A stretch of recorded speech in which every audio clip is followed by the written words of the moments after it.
pazar günü. O da çok güzel. Ama bu daha güzel. Cumhuriyet destek, Osman Gazi, Direkt var, Osman Gazi, Osman. O kuruluş Osman. Kuruluş Osman. O şimdi Türkiye'de Tüzefir.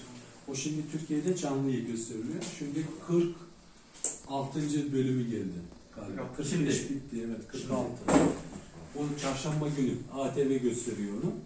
Bunu TRT, ama ben en çok Ertuğrul'u sevdim.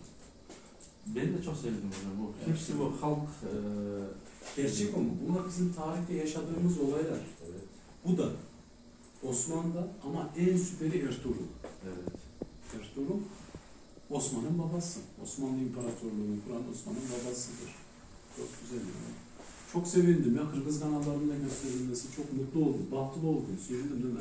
Kırgız kanalları gösterdik de, Cakşıboru. Ama çok iyi yapılmış.